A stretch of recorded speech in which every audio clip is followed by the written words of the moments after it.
Hello, this is BBC News. I'm Victoria Derbyshire, and these are your headlines from the UK and around the world. Ukraine says 3 people were killed, including a child, after that maternity hospital was bombed during a supposed ceasefire in Mariupol.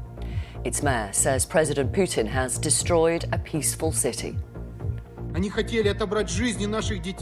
They wanted to take the lives of our children, our women, our doctors, who've been fighting for 14 days of war for the lives of every child who came under fire from enemy weapons.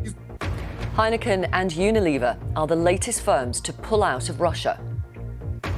The foreign ministers of Ukraine and Russia are holding face-to-face talks in Turkey to try to come to some agreement that would end the conflict. Preparing to defend themselves against the Russian army, residents of Ukraine's biggest seaport, Odessa, create their own weapons for a possible attack. Ukraine's third largest city has been braced for a Russian assault for many days now, and having seen what's happened elsewhere, they know what to expect when it comes. The UK government says it's looking at streamlining its refugee scheme for those fleeing the war in Ukraine. It comes following widespread condemnation for its handling of refugees' visas.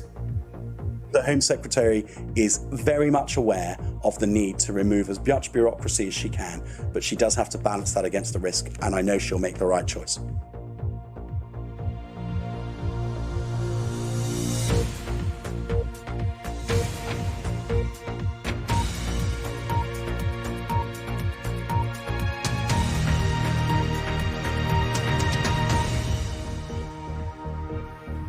Hello and welcome, whether you're watching in the UK or around the world, and also on PBS.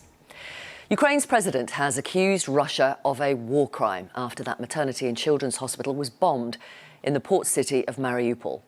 Local officials say 3 people were killed, including a child. The explosion happened when a ceasefire was supposed to be in force in the area to allow civilians to leave. As the 3rd week of the war in Ukraine begins, let's bring you the latest developments. The foreign ministers of Ukraine and Russia are meeting in Turkey for face-to-face talks. It is the first time Dmytro Kuleba and Sergei Lavrov have held such talks since the Russian invasion began. The United States says Russia could use chemical or biological weapons in Ukraine or create a so-called false flag operation that uses them.